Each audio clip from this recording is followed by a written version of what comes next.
They say the most painful stories don't begin with heartbreak. They begin with laughter, with comfort, with that one person who feels like home. For me, that person was Armon. It's strange how love doesn't announce itself. It just walks into your life quietly, changes everything, and leaves you wondering how you ever lived without it. The first time I met him, it wasn't special. It was ordinary, the kind of moment you almost forget. But life has a way of making ordinary moments unforgettable. It was a rainy afternoon at the university. Everyone was rushing inside, trying to escape the storm. I was standing under the corridor roof, drenched halfway, holding my books close to my chest. That's when he walked past, tall, calm, slightly smiling, and without saying anything, he handed me his umbrella. I remember smiling back, saying, "It's okay, I'll manage." And he said softly, "Sometimes it's okay to let someone care." That line stayed with me. Maybe because I'd never really let anyone care before. From that day on, we became friends. Not instantly, not dramatically, just slowly. He'd walk with me after class, send me songs he thought I'd like, sometimes message me late at night asking if I'd eaten. Little things. But it's always the little things that mean the most. He had a calm way of talking, like every word was measured, gentle. I was the opposite. A little too emotional, a little too careful about hiding it. Over time, we became each other's routine.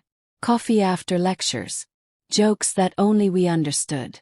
Nights filled with long messages about dreams, fears, family life. Everyone around us thought we were together. But we weren't. Not officially. Not in words. Still, my heart belonged to him. Quietly, completely. It's strange how love feels so beautiful until it starts to hurt. At first, I didn't notice it. The change was slow, like a gentle shift in the weather.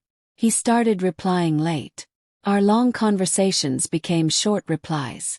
And when I asked if something was wrong, he'd smile and say, "You're overthinking again." But I wasn't. I could feel him slipping away. Not suddenly, but piece by piece. I remember one night I was waiting for his text. We used to talk until midnight, but that night it was 2 a.m., and my phone stayed silent. I opened his chat, saw our old messages, our photos, the way he used to call me his peace. Now I was his silence. Days turned into weeks. He started canceling plans. He became busy, the word people use when they're tired of you but can't say it yet. Then came the messages left unseen. That blue tick.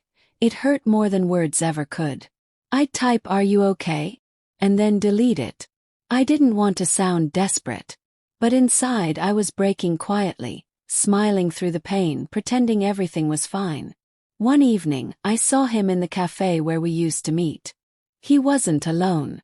There was a girl with him, someone I'd never seen before. They were laughing. His eyes glowing the way they once did when he looked at me. Froze. For a second I thought maybe it was just a friend. But deep down my heart already knew. He had moved on, and I was still standing in the same place, holding pieces of a love he'd already forgotten.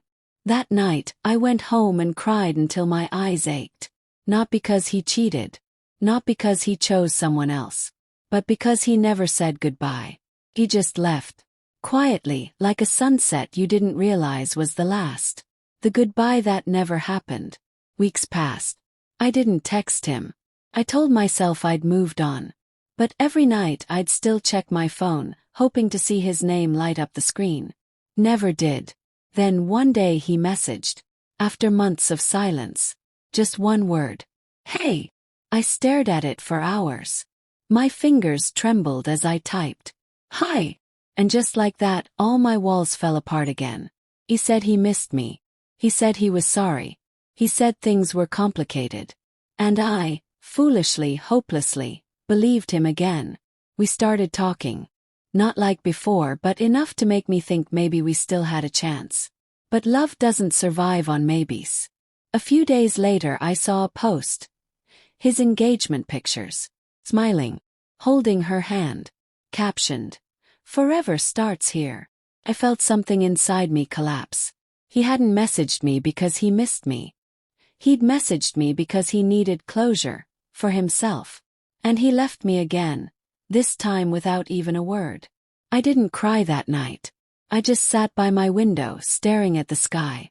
It was raining again, the same kind of rain from the day we met. But this time it didn't feel romantic. Felt cold. Me. I whispered into the silence. You left without goodbye, but the echoes of you still stay. And in that moment I realized something. The worst kind of heartbreak isn't when someone leaves you.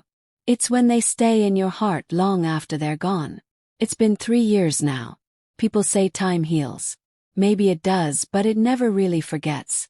Sometimes when I hear the rain, I still think of him. Sometimes I still check old photos and smile. Not because I miss him, but because I survived him. He taught me what love feels like.